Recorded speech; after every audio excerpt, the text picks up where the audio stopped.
Hi, true avatars, and welcome to your weekly queer video game podcast. This is episode 63, and I am your host, Zoe Wild. I'm a transgender and bisexual woman, and my pronouns are she, her. So this week is a little bit different. The year is winding down. Things are getting busy. You know, it's the holiday season. And I have a busy week coming up. So I actually have a pre-recorded interview with the developers behind Band Together, Unquiet Games, that you'll hear for this episode. There won't be any news. There won't be any queer game of the week. No main segment. Like, the main segment is the interview. And that'll be the focus of the entirety of the episode. I just want to give you a quick update for anyone who listens weekly, or anyone who's like, just hey, what's going on with the podcast? There probably won't be any major headlines from like regular news that I find online until the new year. Just the way the holiday season is going to be going for the podcast and the episodes I have planned. It's basically going to be the Game Awards, which we will cover news and the awards and stuff like that. And then, after that, there'll be a couple episodes, recapping the year and then looking forward to 2026. So I'll probably be back in January with like a catch-up episode, that has all the headlines from December that aren't Game Awards related. And I guess unless some like really major news breaks and we like absolutely have to talk about it, which let's hope not, right? Because it's usually never good news when that happens. Anyway, but please, stick around for the rest of the episode because we're about to jump into the interview with the developers behind Band Together, Unquiet Games. Hi, true avatars. Today we're going to be talking about an upcoming queer game called Band Together, and that's banned as in banned books, which is quite a hot topic these days with the media landscape shifting more and more towards censorship.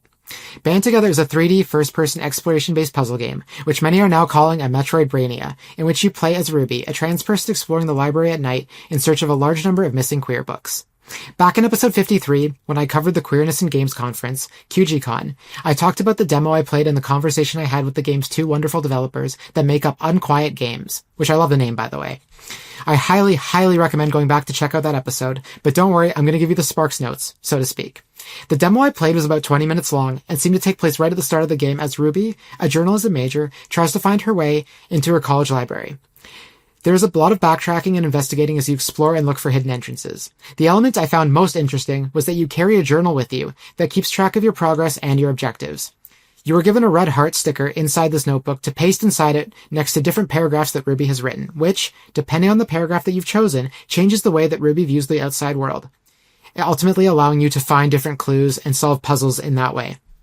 The puzzles I did find challenging, but not too difficult, and I always felt clever when I solved one, especially since in-development games don't have IGN walkthroughs, which I definitely never used when I got stuck in Zelda, by the way.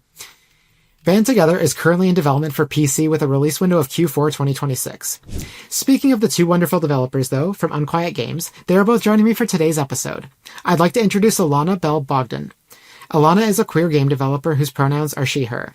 Elana is the lead technical designer at Unquiet Games. And of course, we also have Nat Mesnard, a queer and non-binary game developer whose pronouns are they, them. Nat is a lead narrative designer at Unquiet Games. Hi, how are you both doing? Hi, I'm great. Hi. Thanks so much for having us on the podcast. Yeah, same. I have been so excited for this since we spoke at QGCon, months ago now at this point. It was exciting to connect with you at QGCon and realize that you had already heard about our game. You were already following our development. That was really awesome, and it was so lovely meeting you. Yeah, it was lovely meeting you both, and not only did I think I said this in the episode where I talked about your game, but not only did we have a conversation, I get to hear what you said, but you also let me ramble a bit too, which is always nice. So it's great. Not that devs don't normally do that, but it's always nice when I get to monologue too. So people like to talk about themselves, and that goes true for the interviewer as well. So for sure. But no, I really enjoyed playing your demo. I really appreciated that I got to play it there. From the moment I heard about it in the Press Gate of Play showcase, I believe is where I saw the first trailer. And I was immediately hooked. That was the standout trailer for me there were so many queer games in that showcase, obviously, but that for me was the standout. And I said this in the podcast as well, but as soon as I saw that your game was on the list of games being demoed at QGCon, I booked my ticket that much faster. Aww. So, but let's break the ice a little bit, and I wanted to ask if either of you have a favorite video game and what that is, and maybe why that is. That is a great question, and I was like, oh, we're probably going to say the same thing, because there are many video games to bring up, and it would, I could go into all the eras and all the specific genres, but the one that always comes to mind for me is Outer Wilds. And Ooh, yes. Elana, I don't know if that's what you were bringing also as your favorite, but it's basically just like the most epic experience I've ever had playing a game in terms of how I just emotionally felt at the end of it. And it's so borne out in the gameplay in an amazing way. It's like, I wish I could go back in time and not have played it so I could experience that again.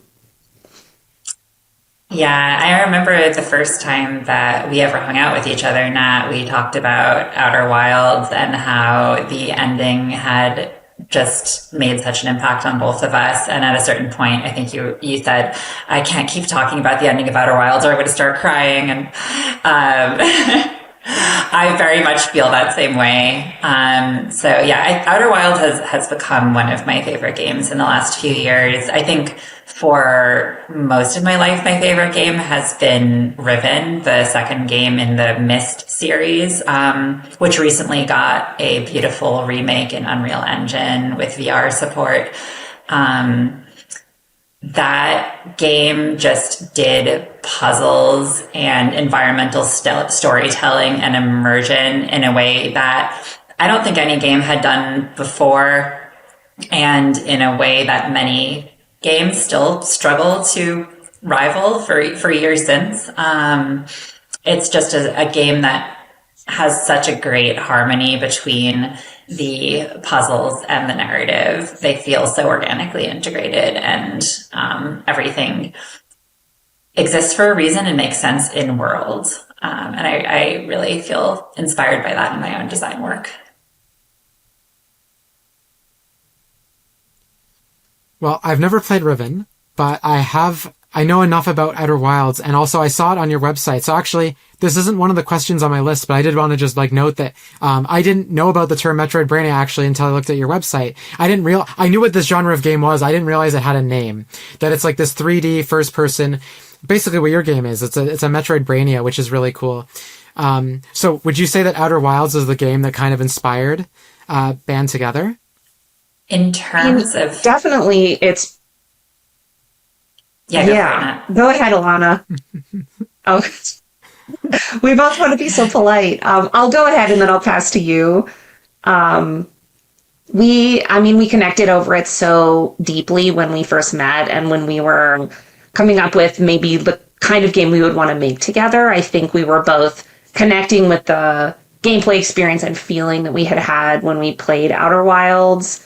And then in talking about this game and just sharing that we both love puzzle games of all kinds, I think we were interested in Metroidbrainia as an emerging genre because it's sort of new, and Outer Wilds is sort of the canonical example of a Metroidbrainia, although there are plenty of other games now that are doing this. Animal Well is an example. So I think we were like, can we make something that falls within this kind of constellation of games that are being made right now and push the envelope a little bit of puzzle games instead of doing the kind of tried and true 3D first person puzzler stuff, which I also incidentally really love and can't get enough of. But we wanted to be experimental a little bit, I think. Elana, feel free to add on to that, though. Yeah, I second everything you just said. We actually gave a talk about this at Narrowscope in 2024, I believe, about Metroidbrainias and Outer Wilds and where our work on Band Together fits into all of that. We often reference Outer Wilds when we're talking about puzzle design and mechanics. We'll say, the journal, that is our ship's log. And there's kind of a not completely a one-to-one mapping, but in terms of how we think of the layers of the mystery that you're sort of peeling back. And we even had earlier versions of the game that had resources that were a little bit more akin to the resources in Outer Wilds. I guess you have oxygen and fuel, and we had something that was loosely equivalent to that, which we ended up removing. But it's been one of our main touchstones for sure. That's awesome. So you touched on this a little bit, that when you first met, you spoke about this game, but how did you two meet exactly? Yeah. So It's a good story. I mean, I used to teach classes online, and Elana actually wanted to take one of my classes. And what I teach is very much on the side of interactive fiction and narrative design stuff. I was preparing to teach a big year-long class that was like an interactive fiction incubator. And I'd gotten this creative writing platform that mostly had classes in poetry and fiction to let me teach this. And we were laying the groundwork for getting together a community of people that were going to work on a major narrative games project over the course of a year. And then right before it started, the billionaire who was basically the funder of this was like, just kidding, I want to do something else with my money. And the whole thing closed. And I was like, oh my God, why? And then I tried to find all the people who had been my students or who were wanting to join that class. And I'm just really lucky that we found each other, and Elana was also proactive about reaching out. It was very you messaged me on Twitter, I think. Yeah, it was very nearly a missed connection because I think you had responded to an email from me and it went into my spam filter somehow, which unfortunately also happened with you, Zoe. So I need to figure out what's going on with my spam filter. But I just figured that Nat was not interested in connecting once the class fell through. I don't even know if I realized the class had fallen through. I think I just thought it was at capacity or something. And then I saw that Nat had tweeted about what happened with the class and said, feel free to slide into my DMs. So I went ahead and did that. And then it turned out that Nat had been waiting to hear from me all that time. And we finally connected. Mm-hmm. And I'm so glad that we did. That's so wonderful. Some of the best connections I've made have been through sliding into someone's DM, so I feel that. I mean, it was really the era when that could happen on Twitter still, so it was still making friends in social media era of life, which is crazy to think about now. That's true. So it sounds like if Outer Wilds is the game that you spoke about, this is probably, I can probably guess the answer, but is Band Together your first game together?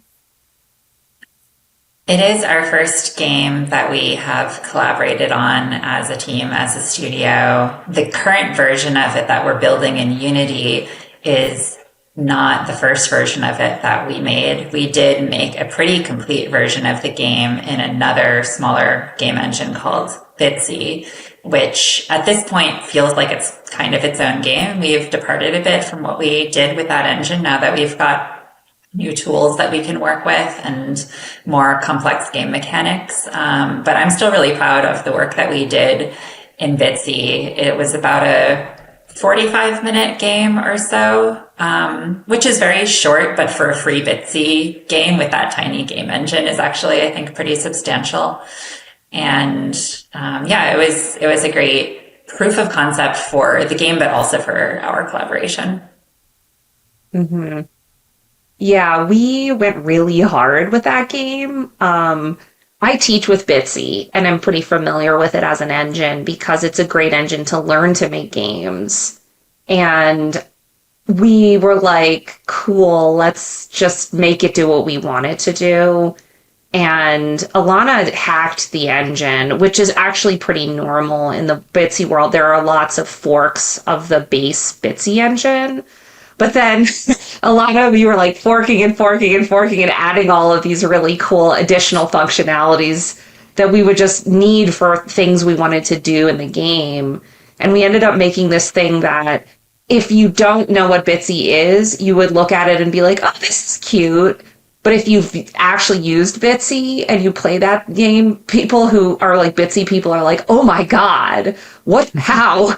And we're like, a lot of work. So it was fun, actually. It's very niche form of being hardcore.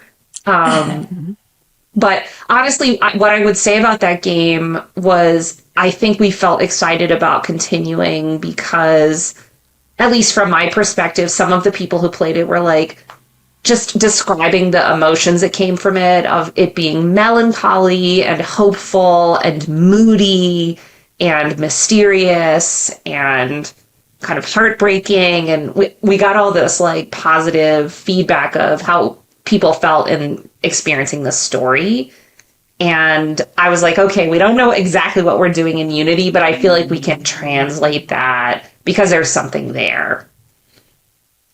Yeah, for sure. Yeah, the characters we have largely kept the same. The overarching narrative beats, I think, will be very similar, but different puzzle design and a few additional background characters. But yeah, I know that Bitsy game made me feel things, and one of our goals for it was to make a game that makes you feel things, that maybe makes you cry, and I think it really had that emotional quality to it that we're trying to preserve. That's awesome. So I guess this is a great segue, actually, because I'm curious. Like, obviously you wanted to make a game that spoke to people and resonated with people, but why this story? Like, why banned books? Like, why this game right now? Yeah, I'll start out speaking to that just a little bit. I have always wanted to make games for social impact, games for change. I had the opportunity to work a couple of years at the Games for Change Festival in New York City, where you can meet all kinds of people who are making up serious games and games that matter. And also one of my first exposures to outside the box game design was through Jane McGonigal, who was one of the people who really advanced the idea of gamification back when that was still a new idea. And she came and spoke at my college, and I got to do a workshop with her. So I've been inspired for a long time about games as art and art as a vehicle for social change. And the connection to book banning, I mean, obviously it was something that was already near and dear to our hearts as a social issue, just as you know, queer people, as trans people, like that was an issue that was important to our studio. And I happened to know a librarian in the Michigan public school system who had to deal with this issue very directly and was pressured into removing queer books from the schools in the district where she was the head librarian, and ultimately left the district because she was just not able to have the kind of impact that she wanted to have there as a librarian. And you hear about these things broadly in the news and on a national level, but hearing about it from a friend on such a local level, I think really drove it home. And so it was fertile ground for a game for us to work on, a serious game. And yeah, I think it happened to align with some of our other goals as well, for like making a cozy library game and a first person puzzle game. And yeah, is there anything else you want to add to that, Nat?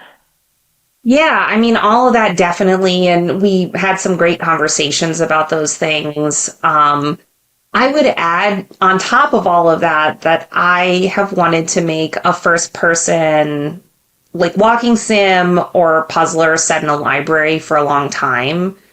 And I actually, like prior to us working together, I had a digital studies fellowship at Rutgers Camden, and I got to work on a game during that. And I never finished that game because she needed like a technical designer. And I'm so much more on the narrative side that my Unity ability is like very hacked together. So sometimes I run into barriers when you need to smooth things out.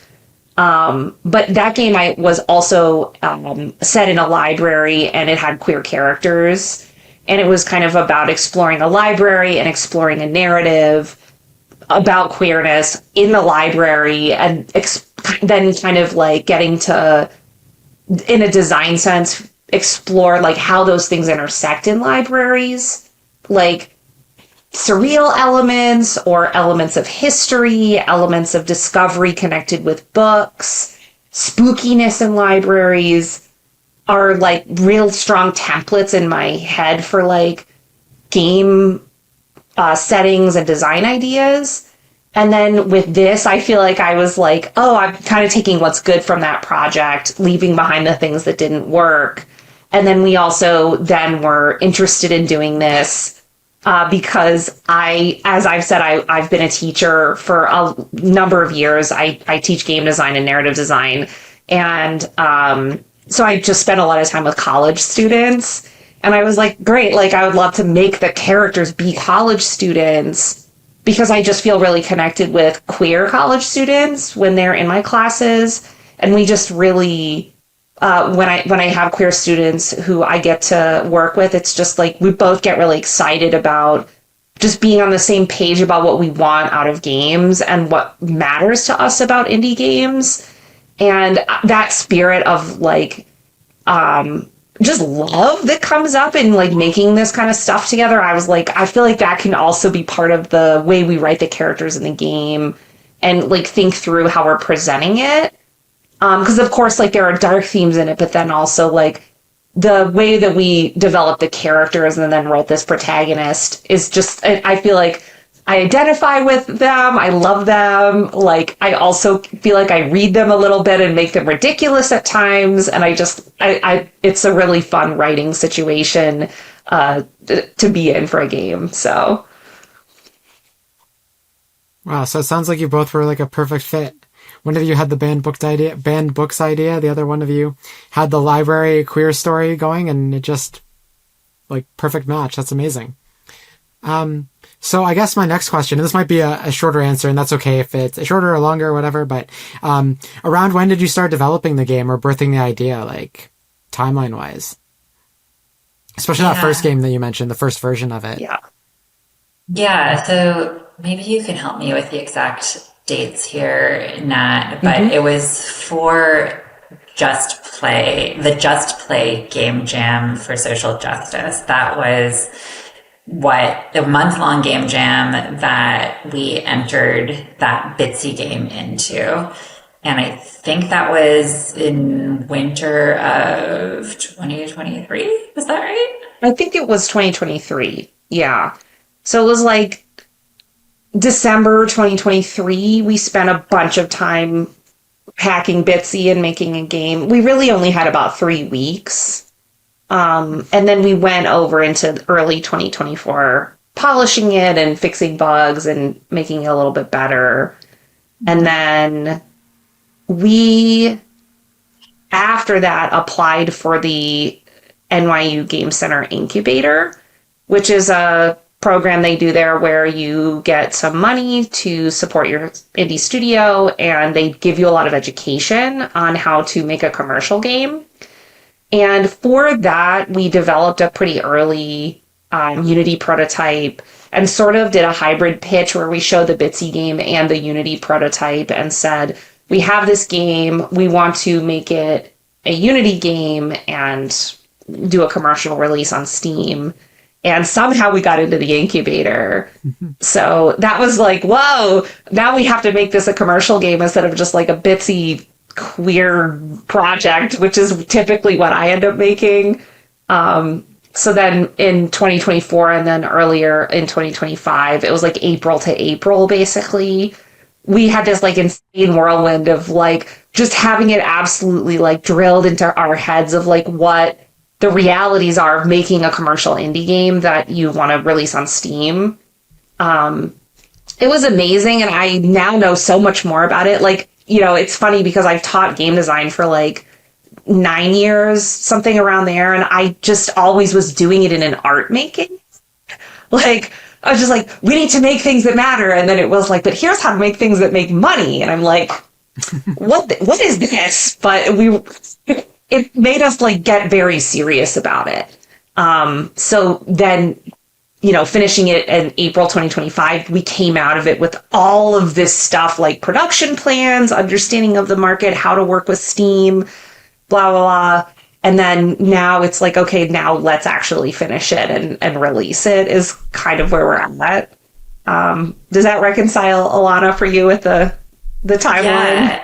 Yeah, for sure. I think it was maybe May or June 2024 that we rushed together that Unity reimagining of the game for the sake of applying to the incubator. And then we had some real gameplay to show off at Play NYC at the end of the summer of 2024.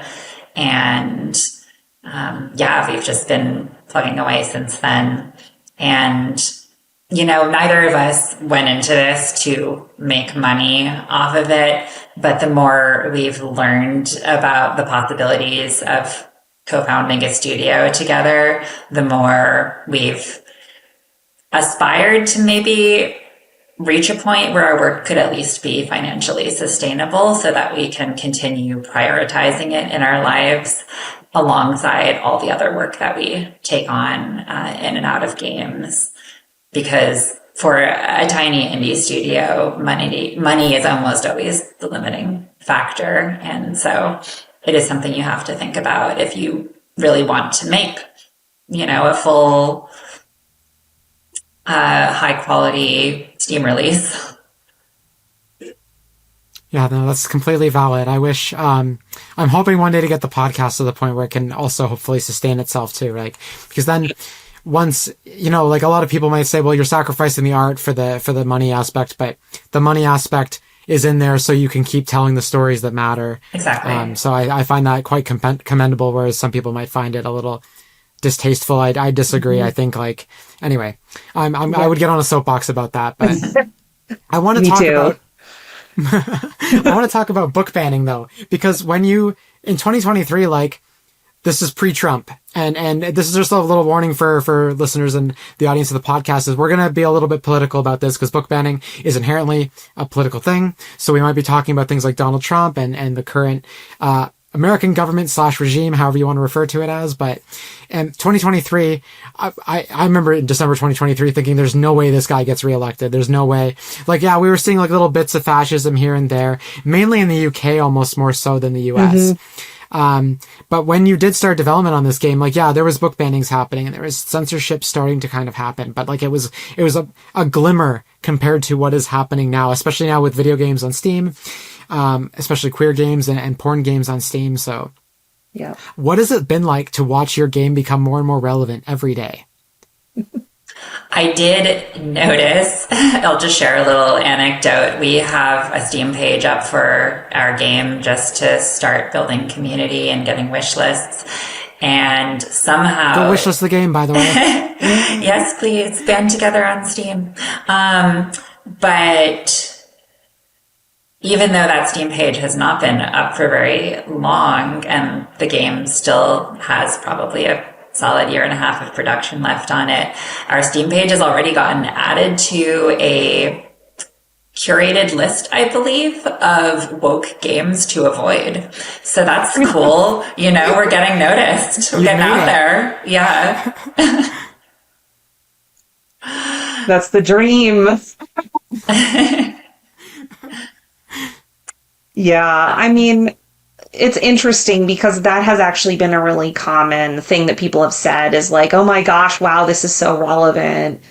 And we're always yeah, we weren't making it in a mentality of trying to chase trends, which is never a good idea with games. So as you're saying, it was 2023 and we weren't it wasn't Trump got elected and we were we have to make a book banning game. We were just sort of I guess this is relevant, but then that's a horrible thing. So my perception of it is not yay, this is going to be so popular because of book banning is happening. It's just oh my God, that's not a good relevance. But, it's it's a mix. It's interesting to see that people are connecting with it because they're so galvanized about and scared. And it's I want to connect with people. And so I'm in some ways I'm interested in that, making a connection, even though it's happening in a context that's really upsetting. But I don't know. It's scary too. Like the getting added to lists of woke games to avoid, and just the things that stuff happens continually today that's like gamergatey, and like it's just specific different people or specific different games will have these incidents, and you wonder, like, will I have one of those? Let's see how many death notes we can get, but also crazy to be like, oh, there's like a person walking around in a library. Like, I don't know why someone would, but people do. Yeah, there's been a few times where I've been trying to verify if a game has queer content in it, whether that's characters or the developers or just like a storyline in the game, what have you. And sometimes the only confirmation online that a game is queer without having to like go in and play through the whole game. And I wish I could play every queer game I come across because there's so many wonderful ones. But sometimes the only thing I'll find is one Steam post being like, there's a gay character in this game. And I'm like, oh, someone's mad about it. It must be true. So then I know the game, then I can verify it. So in some roundabout way, maybe that will help. I don't know. I think if a game is on a woke list, I think it's really cool, but no, it's like, it does get scary too, because earlier I mentioned the Steam censorship of porn games. And so for anyone who doesn't know, might be listening, or maybe some context for you both as well. Earlier this summer, we started to see a bunch of games get deleted from Steam, a bunch of games get delisted from itch.io, games that had sexual content in it. Not necessarily queer, although generally the slippery slope is that they start with, sexually explicit content. And that usually the next step on that slippery slope or what have you is generally queer games, because then suddenly, queerness equals sexual equals bad. And then even if there's no sexual content in it. So I'm curious, because we were talking about the horrifying aspect of this too, right? Like, it's funny to like nervously chuckle about all this, but realistically speaking, like, I'm wondering, like, how do you feel about this rise of fascism and what it might mean for your game possibly getting delisted in the future, or possibly not even being able to release because there won't be a platform that will support a game, even if there's no sexually explicit content in the game? Yeah, like, on the one hand, no, our game doesn't have sexually explicit content. We don't intend for it to. I think we do want our game to include a younger audience in its demographic. It's not a game for kids, but it is something that we think could connect with teenagers. And we want, we don't want to create a super mature R-rated game. At the same time, those stories I was mentioning from my friend who's a librarian in Michigan, the books that she was pressured to remove from the shelves were being called sexual and being called pornographic.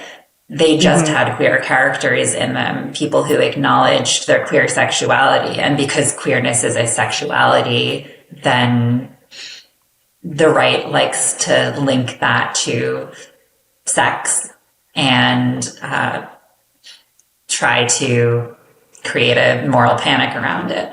So it's not unthinkable that games with queer characters, queer content, could then get at least restricted from, people under 18 or minors being able to access them. I don't think that's the world we live in yet, but I'm certainly not placing any bets on where things are going to go. Yeah, and one thing, there's so much to say about this, and this is another like soapbox where I could just talk about it forever, because I think about these things a lot. What's interesting about Steam is that even if Steam isn't censoring queer content and sexual content, the way the economics of Steam function are such that if you want to make money on there, you tend not to make games with that content anyway. So even outside of the existence of like a fascist kind of impetus to like even more aggressively censor, there's like a systems censorship that happens because of the way the money curves work and what can actually make money. And it's like one of the things we've learned in making this game and thinking about releasing it on Steam is that it's really challenging to make money with a game that is explicitly political, that tells a specific story about a character and is queer. And so you have that reality. And then there's also the additional reality of kind of like, it's like the rise of fascism, like in this context, is like the rise of like stoking the fire of people enjoying like creating mobs and being angry. So it's like there's like an existing oppression that indies deal with and queer game makers deal with. And then there's also like a climate right now that's extremely polarized and frightening. So it's like there's these different forces kind of like swirling around queer games in general. But then, you know, if you think about like the history of queer media, there have been so many different eras where these same things happened, where it like, I've been reading this history of drag in New York City called Glitter and Concrete. And it's a really fantastic book. I'm interested in drag for multiple reasons. And the historian in this book tours you through queer history kind of broadly. And in the 50s and 60s, there was like scenarios where, like, you know, for example, someone like signs a single with a record company. The record company, this was an anecdote told in this book, throws out the singles when they find out that the person who was singing the song is gay. And then homeless people come, take them out of the trash and start selling them. And then the person blows up because of that. And I was just like, oh my God, that's insane. Like it's that same feeling of like total instability, total resilience. And like the fact that that's still kind of how it feels now is also like, I don't have a conclusion to it, but I just like, I feel like there's multiple kinds of things going on with it. And like being in this space, it's just sort of like, whoa, like it's almost like overwhelming. And you have to kind of be like, at the end of the day, I got to sit down in the engine and just work on the game. Yeah, that's completely valid. When the first 10 episodes of my podcast, I released through Spotify's hosting platform. And then I realized it wasn't really pushing the podcast to other platforms. So I moved over to a different service. And this service, immediately, as soon as my podcast got transferred over, it removed every instance of the word gay and every instance of the word queer. And the only way I could get it to be reinstated was if I labeled the entire podcast as explicit. And I'm like, well, what if there's a gay teenager that wants to listen about queer video games? Like, I don't think, first off, I'm of the opinion that, like, unless they're really little, like, any person of any age should be able to hear things about sex, because I think we put all this emphasis on sex being, like, taboo, but, like, violence is okay. And I think we internalize that, and we decide, well, okay, violence is okay, but sex is not. And then suddenly the way to get to sex becomes almost violent. Again, another soapbox I could get on, but, so I've been just like slowly, when I did the video version, I stopped, but I've also been very careful about using words like sex and talking about sexually explicit things. Whereas before, when it was explicit, I was like, okay, we're okay with swearing. We're okay with talking about sex. Like, as long as we're not super, super explicit. But it does bother me when queer games and queer content in general just gets lumped in with like porn because it has a trans person or it has a gay person in it. It's like, and then the argument becomes like, well, it's what do you do? Because then it becomes like, well, what this person does in the bedroom is none of my business. Like, okay, but I saw another video on the internet the other day where someone was saying like, queerness is not just in the bedroom. As a queer person, you exist everywhere. It's not just in the bedroom. You don't stop being queer when you walk out of the bedroom. That's why they call it like coming out of the closet, right? So anyway, another soapbox. I'm sorry. I'm like getting very distracted. So I guess I do have a curious follow-up on this. And if you don't have like a concrete answer or plan, I'm not asking this to like overwhelm. I guess I'm just really curious because I'm sure any answer you might give might also help out other queer developers and also gamers who might be looking for stuff in 1-2 years, depending on how things go, right? So I'm curious if you have a backup plan in the event that like places like Steam and itch aren't even allowing games like yours on the platform, despite being completely safe for work. One thing that Nat and I were discussing the other day is that showing up at events like the Queerness in Games conference and all the other events and community spaces that we show up in creates an in-person connection and opportunity to engage with people face to face and literally just put our game in front of people who might be interested in playing it.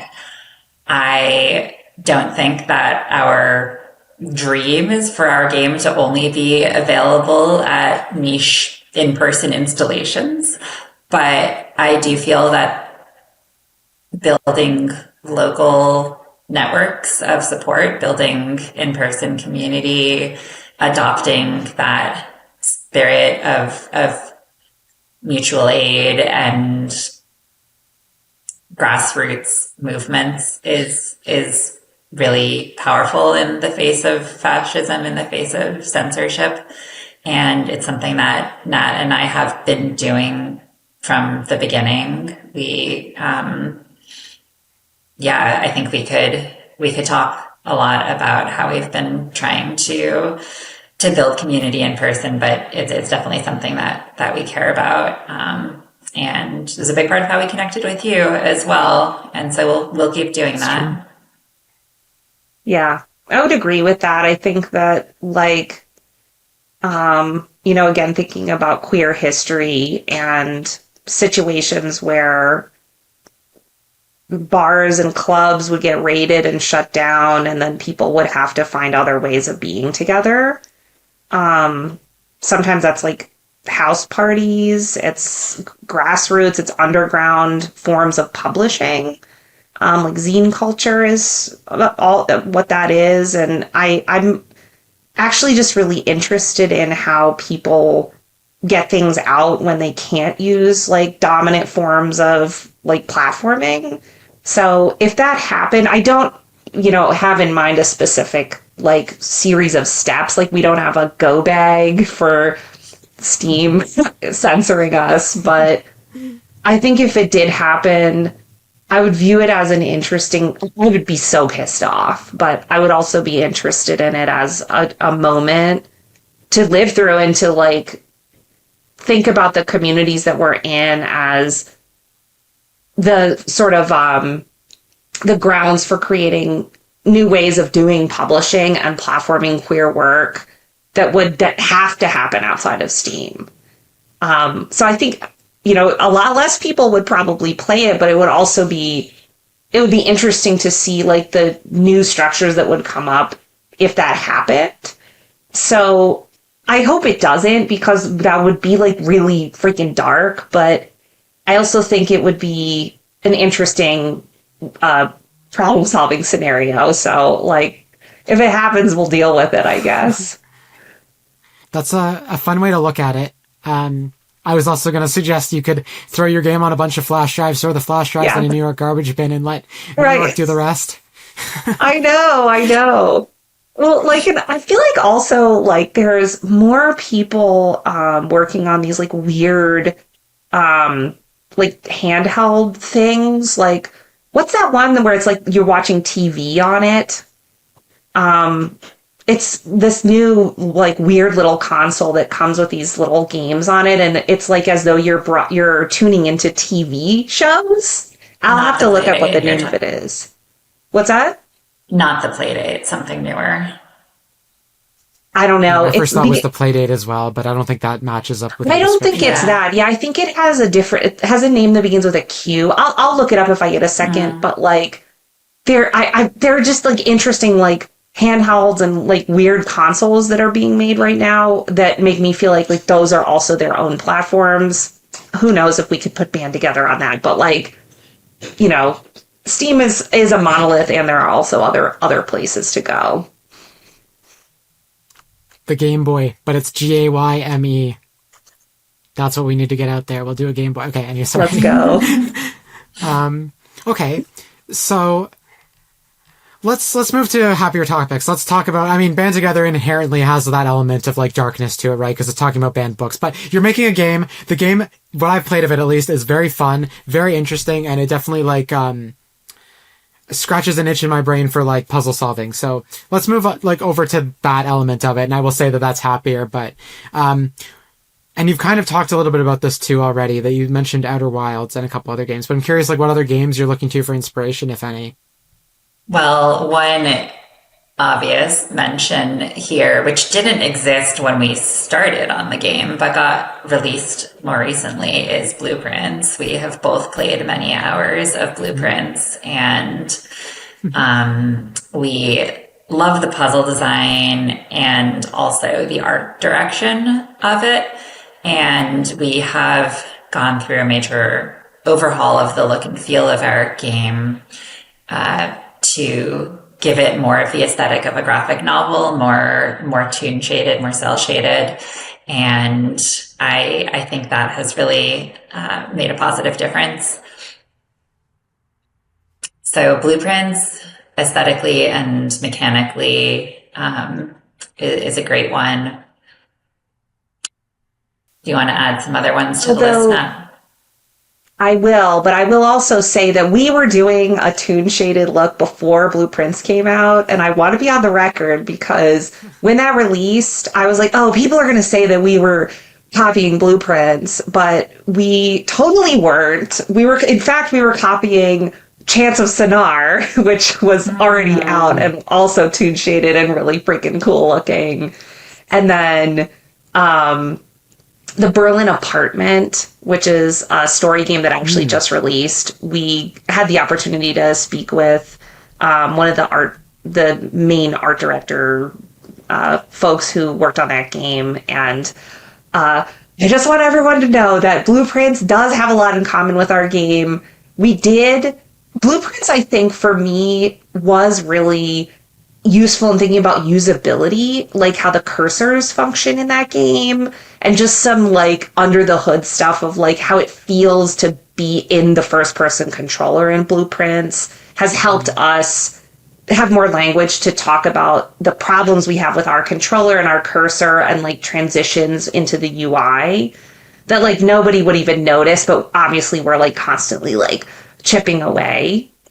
Yeah, I will say, as someone who also works in UI UX professionally, I've been thinking a lot about how we can create a good interface for a first-person puzzle game, and we've had a number of other points of reference for that, such as What Remains of Edith Finch and Gone Home.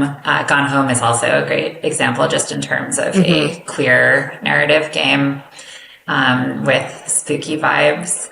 So it's been really interesting just taking a closer look at some of these games and seeing how they all solve the same problems slightly differently. Yeah. Gone Home is a big inspiration for me. And I would, if I wasn't working with Elana, I would probably make a walking sim because that's what I am kind of capable of doing in Unity on my own. And I love walking sims. Like, I love feelings. I love story. The other game, though, that I take a lot of inspiration from, which, Elana, at some point, you should play this.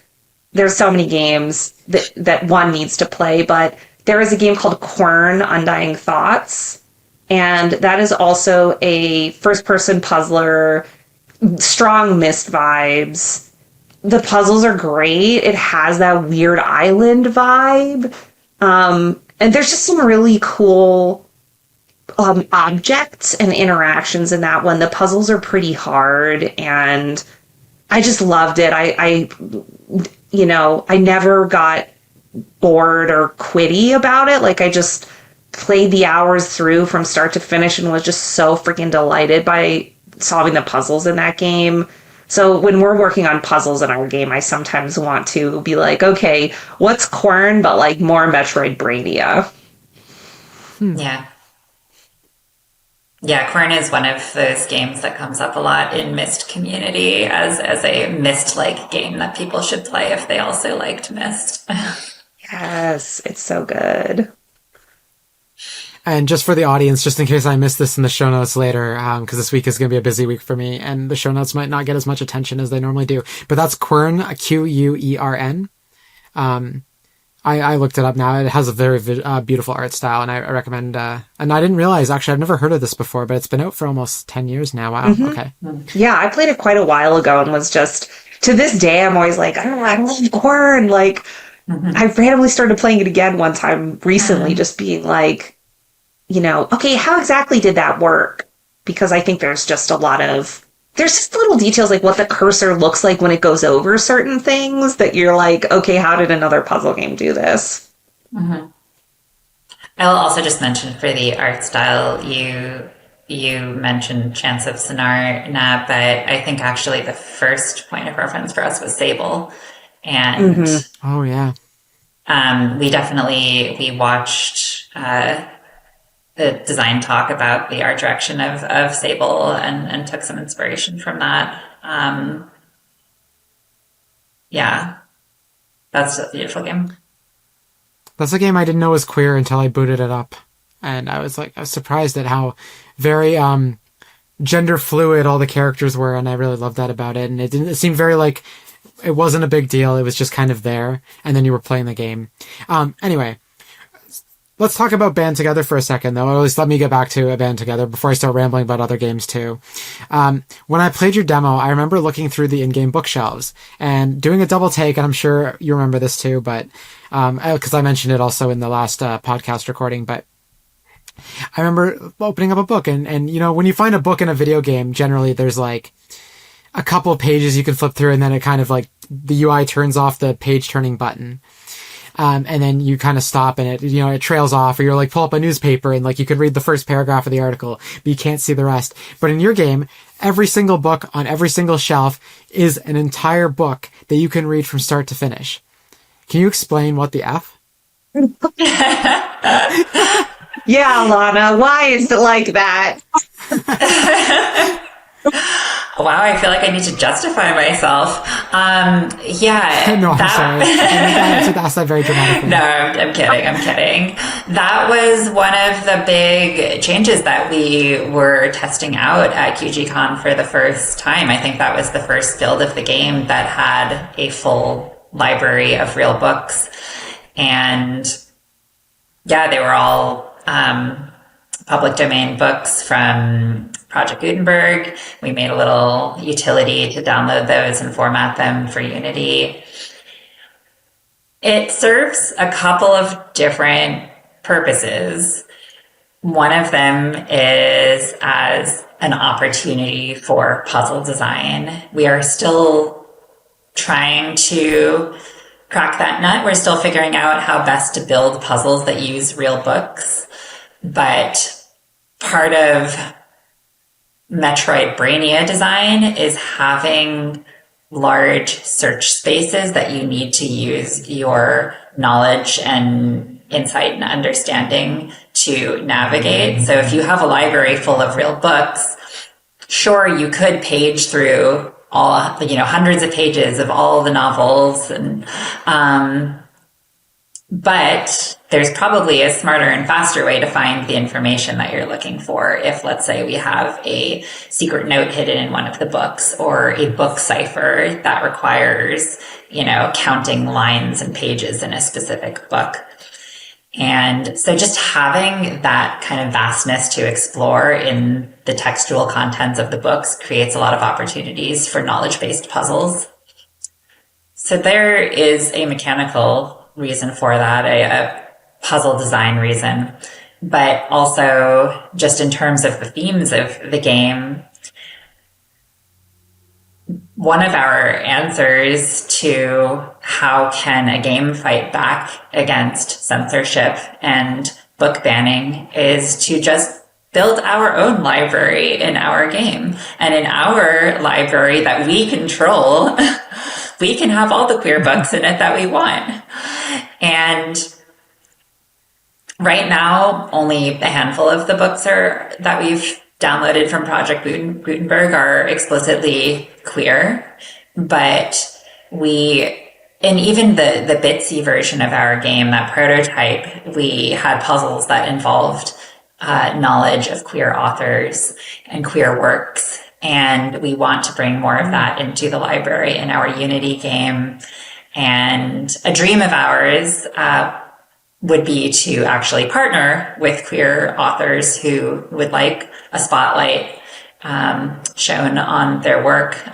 We have at the end of our demo now, you find where genderqueer has been hidden away. And genderqueer is a graphic memoir that's one of the most banned books in the US.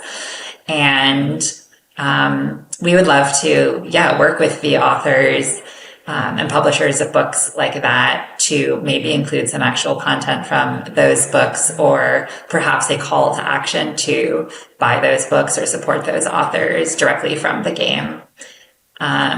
And so, I think one of the reasons the books in the game are real is because we want it to be a real library.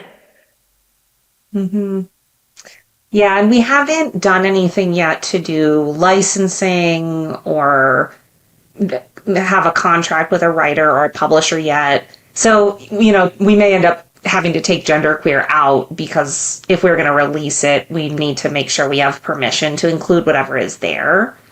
But we have been talking about that through the entire lifetime of the project, and seeing if there is a publisher or a writer we could talk to bring it in. And it's so fun, because it's like when we do get permission and are able to bring in some books, it's like then we take the cover, we like make it the texture on the book, and it's like, for some reason I love a 3D representation of like a real thing that isn't just an abstraction of the thing, but is like actually like the tiny version of it in the world of the game that is the equivalent of the thing in the world, if that makes sense. Yeah. Yeah, I think it's amazing that you're including real books. My only real hang up is as a person who doesn't like reading ebooks, I don't know that I would actually sit and read through something. But I think having the option there, because I really I'm a huge proponent of physical media. There, even at QGCon, there was someone selling physical queer games on flash drives and cassette cases, and I still stopped and I picked some of those up, even though it would have been cheaper and more economical for me to buy the game on Steam. But just having a tangible thing to flip through, I think that the novelty of a Kindle, for example, is really cool, and I really like the way those screens emulate the way a page looks. But there's just something about feeling a page turn. But I might be in the minority of that. So I do hope that and maybe someone will discover a book they've never heard of through your game too. So speaking of QGCon though, because Elana, you answered my other question about whether you were going to work with queer authors. How did playtesting go at QGCon? Because I played it, and I'm sure that I gave you valuable, or at least feedback, maybe not valuable feedback, but at least some kind of feedback. But I'm curious if more people got to play it, and if you walked away with helpful information. Yeah, I mean, we always find every playtest helpful. I think when we're playtesting with someone who is not a game designer, often the most helpful thing is just to observe how they play, what their intuitions and assumptions are, where they get frustrated, what they want to be able to do that the game doesn't currently support. But in a space like QGCon, where not only do we have sort of our ideal demographic of geeky queers, but we also are surrounded by other game designers and game makers, it's really fruitful to just be able to talk with people about what they think about the game, and to kind of pick their brains a little bit for their own design insight. So yeah, we had a lot of great conversations. Avery Alder, the keynote speaker, I think, who is someone we both look up to a lot, came by and played our game, which we really appreciated. Hopefully had nice things to say. Yeah, she's very sweet. Yeah, she was really nice about it, and it was like I always get so weirdly just verklempt around her, because I'm so I don't want to say I'm obsessed. I just have taken so much from her intellectual work over the years in my tabletop game design practice. And I also studied with her at a game design retreat. It was a residential retreat called Designing Games That Matter. And I was it was the thing we were talking about before we started, went on the podcast about watching other people play. the game. Like, I'm standing there and I was like, I can't watch her play it. It's too much. And Alana was like, don't you want to watch Avery Alder play? And I was like, I can't. But, like, she was so sweet at the end. No, I totally get it. I always like to take lots of notes when people are playing, so that we remember everything and can kind of process it together later. But it is both exciting and terrifying and painful to watch someone play your game, especially when you have more new untested content, or especially when you already know that something is broken and you haven't had a chance to fix it yet, and you're just kind of dreading them hitting up against that same issue that you've seen other people hit up against. Yeah, that's the dynamic where it's like the person's doing something and then you turn around and the game designer's just like, oh. Like, if they do that, they are rolling their eyes at their own mistake that you just ran into, and they're like, just ignore that. I screwed that up, you know? Yeah, for sure. I have almost never, I will say, gotten upset with a playtester. Like, as long as someone is engaging sincerely with the game, I don't think when you're playtesting that there's really a way to do it wrong. Because in our minds it's just a reflection of what we created, what we're putting out there, and whether or not it actually connects with people. And that's why playtesting is so important. You just don't know, like, outside your own head or even outside of each other's heads, since we, have been just talking about our design practices so much over so much time. We don't really have outside perspective on each other's work even. So it's just so important to have playtesters who give you that perspective. And if it doesn't go well, that's on us. Yeah. But I will say for QGCon specifically, I think it was a really positive outcome because we crunched less leading up to it than we have in the past when we get together demos. And that particular demo, I think, was a lot smoother with less cognitive snags for people than ones we've created in the past.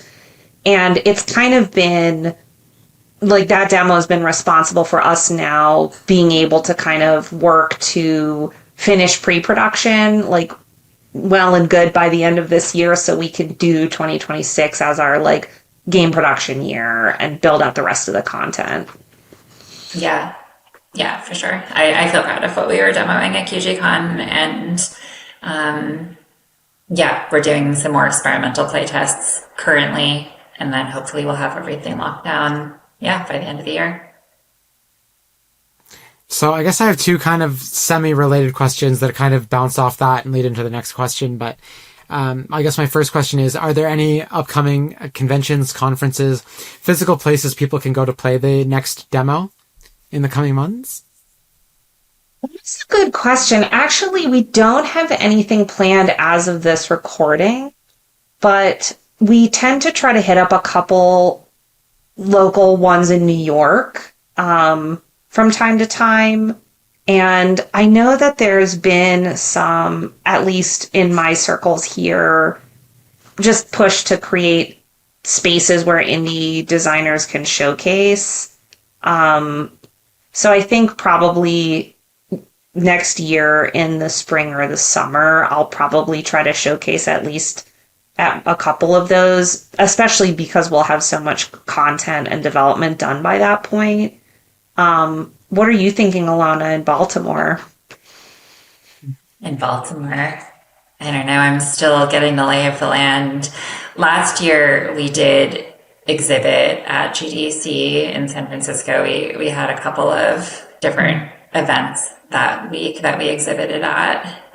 One was on the expo floor. One was at a queer party. And I don't know that we're going to be doing that again at GDC this coming year. Probably in 2027 we will be doing that.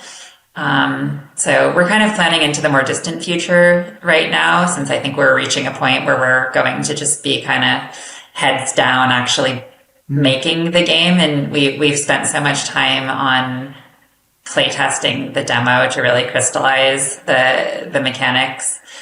And now I think it's just like we need to make lots of content for the game. Yeah, stay tuned, I guess. We will definitely post about any upcoming appearances on our social media. Yep. Nice. Okay, so that actually does lead into my next question then. So how can gamers support Band Together as development progresses? And I will note for my audience that at the beginning of the podcast, I mentioned the release date of Q4 2026. As we can look at the Nintendos and Sonys of the world, and I always remind my listeners of this. But like, we can harp on Nintendo and Sony all day long about the release dates and not making them, because those have huge swaths of people to shield the developers from our, antics on the internet. But when these are two, independent game developers, of course, if they don't make a release date, we go easy on them. We don't, we wait till the game is done and in the condition they want to release it in. So I do want to ask though, like, in the meantime, as you hurtle towards that supposed release date, how can gamers, support you? Yeah, well, we are on social media. Our website is unquietgames.com. So hopefully that's easy to remember. And from there, you can link to our Blue Sky and our Instagram. We are, I think, just Unquiet Games on both of those platforms. We are only posting occasionally now when I think we have what feel like meaningful updates from the studio. I think we will be posting more frequently over time, but at this point, we'd love to still have people following our accounts, and most importantly, we'd love to have people wishlisting us on Steam. I think a lot of people know now that wishlists are really critical for indie developers to have any kind of visibility on Steam. And I think the threshold for what counts as like enough wish lists to get noticed has gone through the roof. You need a ridiculous number of wish lists for Steam's algorithms to care about you. And who knows what, for queer games, if that's any different. But the more wish lists, the merrier. You don't even have to buy the game. Just a wish list would be wonderful. Totally. And I would add on to that stuff that wish listing is the most important, but we're also always open to opportunities to show it at events. And we've gotten a lot of really positive feedback when we participate in digital events as well. Like you were saying, I think when you originally saw Band Together, it was in a digital event. So just, if anyone listening to this is like, hey, like, I'm doing this thing, we're streaming queer games, we're showcasing queer games, we want to bring a bunch of developers together and show their work. We love those things and want to participate in them and support them. So folks can definitely support us by letting us know that those things are happening and letting us know how we can get involved. Also, just what you are doing right now, Zoe, by having us on True Avatars is a wonderful way to support us. And, we hope that we're, also supporting your podcast in the process. So any opportunity that people have to platform each other, I think people who are in the indie world, whether it's indie games or indie journalism, indie content creation, I think, we all need to support each other. Well, I have 2 points about that. First off, thank you so much for being on the podcast. I found my experience at QGCon very refreshing because I was actually the only content creator that at least I knew of, because whenever a question was asked, I was the first person to ask it. Like whenever I was in a space with other, queer content creators and it was mostly game developers and students there. So I was a little worried that being in a space like that was going to be intrusive, because I feel like games journalism especially gets a really bad rap. And I really, really am trying my best not to be that person. I just want to platform cool games. I want to talk to cool people. I want to, keep, and it's very niche too. I don't know if every queer person who plays video games wants to hear about, their struggles and their identity every week in a podcast, but I at least want to offer that. But, I do also plugging the podcast a little bit here. Every time I have a developer on, every time I talk about a queer game, if there's a Steam page or an itch.io page, somewhere where I can actually link to that can get wishlist, there's always in the show notes, you will find a link to the game. And that includes today, you will be able to find the link down in the show notes or in the description on YouTube, the link to Band Together on Steam. So there is almost no excuse to go wishlist it. Because remember, you don't have to buy the game. Even wishlisting it after it's out still helps the algorithm. It still helps bring attention to it. And also there will be a link to the unquietgames.com website where you can then go find the social media accounts that were mentioned as well. Thank you so much for both of you joining me today. I know we're kind of at time, but I just wanted to ask if you had any final thoughts, anything I didn't ask you that you might want to talk about before we wrap up for the evening.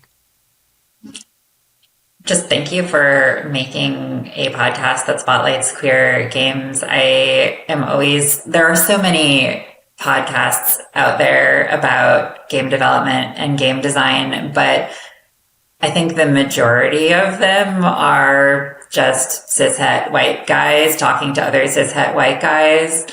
And I'm always trying to find content that comes from queer voices, from people who are gender marginalized in the industry. And those podcasts are always so precious to me when I do find them. So thank you for being one of them.